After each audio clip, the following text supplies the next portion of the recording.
Hello toi, j'espère que tu vas bien. Bienvenue sur ma chaîne, bienvenue chez Laurie's Art and Books, où on parle de livres, d'art et un petit peu de journaling aussi. Alors, donc, comme je disais, bienvenue sur cette nouvelle vidéo où cette fois-ci on va faire la revue d'un seul livre. Donc tu as dû le remarquer, je commence à faire ça de plus en plus, surtout pour les livres qui selon moi le méritent. Et celui d'aujourd'hui, franchement, reste là, ça va pas être long, mais je pense que tu vas apprécier. Anyway, avant de me lancer dans le vif du sujet, petit commentaire, tu auras peut-être remarqué ce petit truc là dans mes mains, hein. J'espère qu'il va pas empêcher le focus de se faire parce que souvent ça fait ça.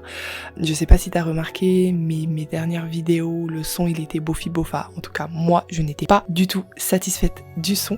Donc pour y remédier, j'ai pris ce petit truc, juste là, qui est un bien meilleur micro que j'avais depuis des années, mais qui ne marche pas tout simplement sur ma caméra. Donc là, aujourd'hui, je vais tester un truc en espérant que ça va marcher.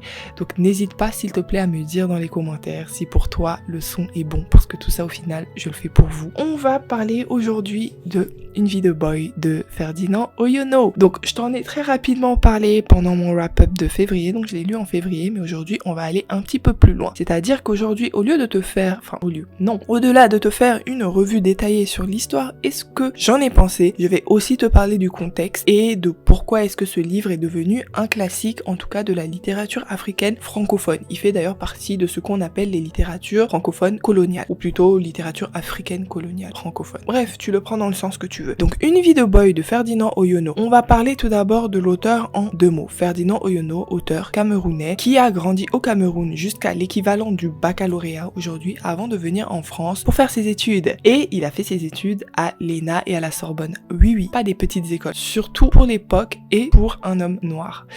Oui, alors, en plus de cela, il est auteur, il a écrit notamment 2 livres qui sont très connus et un 3e qui est introuvable, donc on va pas en parler. Mais les 2 livres, c'est bien sûr Une vie de boy et Le vieux nègre et la médaille que j'ai là et que je pense que je vais lire bientôt aussi. Alors, on va passer au livre. De quoi parle Une vie de boy? Dans Une vie de boy, on va suivre Toundi. Toundi est un jeune Camerounais Maka de sa mère, de mémoire, et Njem de son père. Oui, ça a été dans le détail de ses ethnies, qui va finir par fuir son foyer. Au début, c'est-à-dire au point de départ de l'histoire de Toundi, il a environ 7-8 ans quand on le suit, et il décide de fuir son foyer, tout simplement à cause des violences physiques et d'ailleurs aussi psychologiques de son père. D'ailleurs, petite parenthèse, sa mère est même quelque part d'accord avec sa fuite, dans le sens où oui, elle reconnaît que son père est très abusif. Toundi va fuir et il va décider d'aller chez un père blanc. Père dans le sens chrétien du terme. Donc il va chez un père blanc et il est ravi de devenir le boy de ce père blanc. Petite parenthèse pour expliquer ce que c'est qu'un boy. Un boy, c'est comme une bonne lorsque c'est une femme. C'est un homme à tout faire, c'est la personne en fait qui va s'occuper de nettoyer le logement, qui va s'occuper de servir les invités lorsqu'ils seront là, qui va faire le lit, qui va préparer le bain, qui va faire X, Y, Z. C'est un petit peu vraiment l'homme à tout faire, comme la femme à tout faire quand c'est une bonne. Et deuxième petite parenthèse, en Afrique subsaharienne en tout cas, le concept des boys bonnes est toujours d'actualité. Sûrement pas sous la même forme qu'avant, dans le sens où il y avait beaucoup d'abus. Je ne dirais pas qu'il y en a plus parce que je ne suis pas partout pour le dire, mais je peux vous dire que en fait, les sociétés africaines sont organisées de telle façon où il n'est pas forcément possible de gérer son ménage sans avoir une personne à tout faire. Et du coup, beaucoup de personnes ont encore aujourd'hui des boys, des bonnes. Bref, parenthèse fermée. 2 petits mots sur la plume avant de passer à l'histoire. Donc la plume est plutôt agréable, il n'y a rien à dire de ce point. Tu auras remarqué que ce livre fait, je sais pas combien de pages il fait, il doit faire 150 pages à tout péter, non un peu plus, quasiment 200 pages. Mais il est très petit, c'est écrit de façon assez agréable, il faut l'avouer, j'ai rien à dire de ce côté. Il y a toujours la pointe, si je puis l'exprimer ainsi, de prétention qu'on retrouve beaucoup dans des romans écrits par des auteurs francophones africains de l'époque. Ce que je veux dire par là, c'est qu'on a souvent des écritures très prétentieuses. Je ne dis pas ça dans le mauvais sens du terme, dans le sens où c'est juste très sophistiqué et très souvent pour rien du tout. Je pense que j'en ai déjà parlé lorsque j'ai fait ma chronique de l'aventure ambiguë.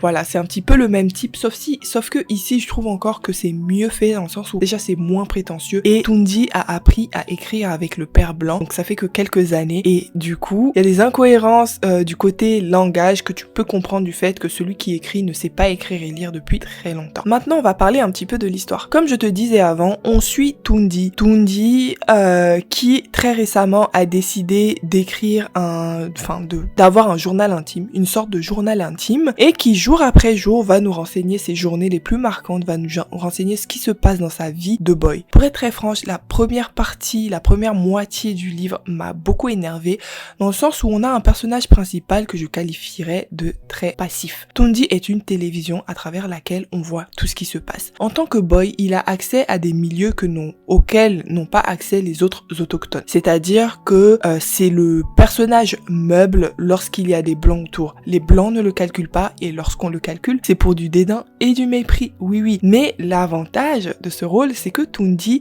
c'est un petit peu ce qui se passe dans l'intimité, on va dire, de ses maîtres et de leurs voisins et de leurs amis, etc., etc. C'est un petit peu le cas pour tous les boys. Et la partie frustrante est que Tundi va recevoir beaucoup de violences physiques, et tu t'imagines encore plus de violences psychologiques de la part non seulement de ses maîtres, mais des amis de ses maîtres. Et Tundi ne se défend jamais. Mais quand je dis se défend jamais, j'accepte le fait que en tant que personne noire, en 1956, je pars du fait que ce livre a été écrit comme étant le contemporain de l'époque. Donc il a été écrit en 1956. Il n'y a pas de date qui est écrite, il me semble. Il me semble qu'il n'y a pas de date qui a été donnée. Mais en tant que jeune noir sous la colonisation française, j'imagine qu'il pouvait pas trop se défendre au risque de mourir. Mais je veux dire, là on lit son journal intime, et même dans son journal intime, Tundi ne se défend pas, il ne défend pas sa culture. C'est-à-dire qu'il va nous dire par exemple qu'il a reçu beaucoup d'affronts concernant certaines des coutumes de son pays, de son peuple, mais il ne va même pas nous dire pourquoi est-ce que ces coutumes existent et essayer de les crédibiliser aux yeux du lecteur, entre guillemets, du lecteur qui n'est pas censé être un lecteur vu que c'est son journal intime. Mais dans tous les cas, il ne se défend jamais, il est très passif, même quand on lui demande de se défendre, il choisit de ne pas le faire, et ça a été une partie très très frustrante pour moi, parce qu'on a même un Tundi, j'ose le dire, on a l'impression qu'il est d'accord avec l'ordre en place. On va passer à la deuxième partie qui a été un petit peu moins frustrante, même si elle m'a laissé un petit peu sur ma faim. On a cette fois-ci un Tundi qui a grandi, un Tundi qui est un jeune homme que je donnerais environ entre 18 et 20 ans, je crois, parce que, je le sais tout simplement parce qu'on commence à lui parler du fait d'acheter une femme. Oui, je mets entre parenthèses, dans ce livre, on achète des femmes. Au début, je pensais que c'était encore une fois, le mépris du colon blanc, parce que la première personne qui a parlé du fait d'acheter une femme, c'était la maîtresse, la femme du maître, si tu veux, de Tundi. Mais plus tard, dans le livre, il y a un autochtone qui lui-même va se plaindre de ne pas pouvoir économiser assez d'argent pour s'acheter une femme. Donc, dans ce livre, on achète des femmes. Dans leur culture, on achète des femmes. Si ça se trouve, c'est juste un abus de traduction, étant donné que la langue vient avec une certaine culture et une tradition. Donc, je vais essayer de pas juger, mais ça m'est resté un peu là. Anyway, dans la deuxième partie, on a un Tundi un petit peu plus mature, et on le sent aussi dans la rédaction de ce journal, c'est-à-dire qu'il est dans une phase de désillusion. Il n'est plus du tout dans l'approbation de ce que les blancs font, il n'est plus du tout dans l'adoration de ce personnage blanc qui est riche, qui a beaucoup d'outils qui sont un petit peu plus évolués que les leurs. Non, il est dans une phase de sa vie où il se rend bien compte qu'il est victime de mépris qui n'est pas justifié, il est victime d'une violence physique qui n'est pas justifiée. Il met souvent ça en perspective avec le comportement des blancs eux-mêmes, c'est-à-dire les blancs vont lui reprocher quelque chose et il va se rendre compte que derrière, les blancs ont un comportement vraiment pas très chaste.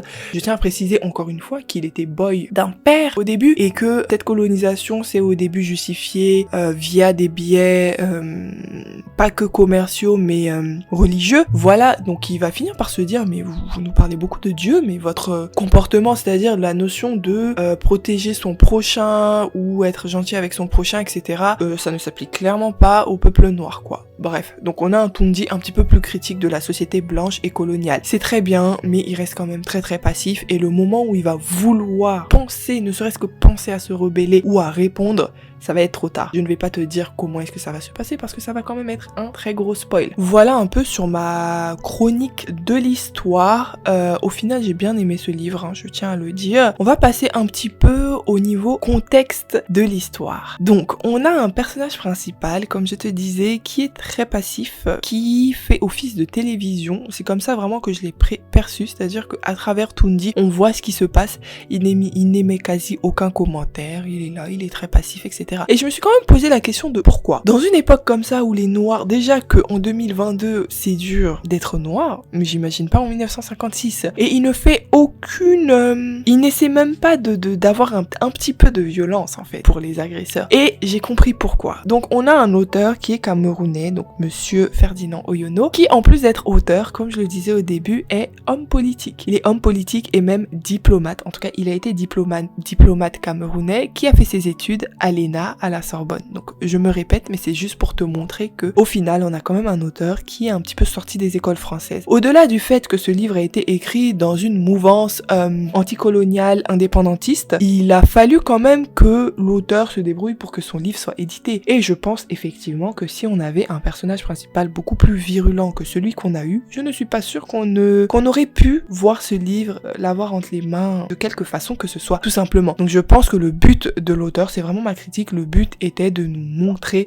quand je dis nous, je parle pas de moi, Laurie, mais il voulait montrer juste au lecteur la violence qui était faite aux Noirs. Et cela me fait penser, et ça a été confirmé ensuite par mes recherches, que ce livre a été écrit pour un public blanc européen, tout simplement. C'était logique. C'est-à-dire que ici, Toundi fait office de réceptacle de toutes ces violences, de façon à ce qu'on puisse voir ce qui se passe dans ces sociétés blanches. À travers Toundi, on n'a pas du tout eu de morceaux de culture camerounaise. On n'a rien eu de tout ça. On l'a pas vu essayer de worship, comment tu dis ça en français, de prier ces dieux. On l'a pas vu essayer de mettre en valeur quelconque coutume. Non, on n'était que dans la société blanche. C'est un boy, donc il doit être là-bas. Il doit rester là où il est.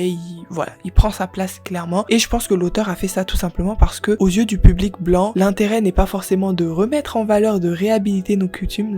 L'intérêt à ce moment-là, en 1956, c'était tout simplement de montrer les violences qu'on faisait sur les corps noirs. Histoire de choquer le public, histoire d'avoir son indépendance, tout simplement. Donc d'ailleurs, l'indépendance, je sais pas si je l'ai dit au début, mais l'indépendance du Cameroun a été obtenue en 1960, comme un petit peu la plupart des pays de la région subsaharienne africaine. Voilà un petit peu pour moi. C'est un petit peu tout. N'hésite pas à me dire dans les commentaires. N'hésite pas à me dire un petit peu dans les commentaires ce que tu penses de ce livre à travers ma chronique. Si tu l'as déjà lu, dis-moi tout court ce que tu en penses. Voilà, n'hésite pas à me donner des recommandations du même type, même si je suis partisane du offrir ce livre à ton ami blanc, quoi. C'est-à-dire que moi, en tant que personne noire, c'est vrai que c'est un petit peu difficile de tout le temps lire ces classiques-là qui mettent en avant des violences que nos peuples ont reçues. Je suis d'accord avec le fait qu'il fallait les écrire, il faut qu'ils existent, mais il faut aussi tout autant en fait qu'ils se retrouvent entre les mains des personnes qui doivent les lire. Et les personnes qui doivent les lire, c'est pas toujours nous. D'ailleurs, je pense que ce n'est jamais nous. Enfin bon, c'était tout pour moi. J'espère que tu as apprécié ma chronique et je te dis à une prochaine pour une nouvelle vidéo. Bye.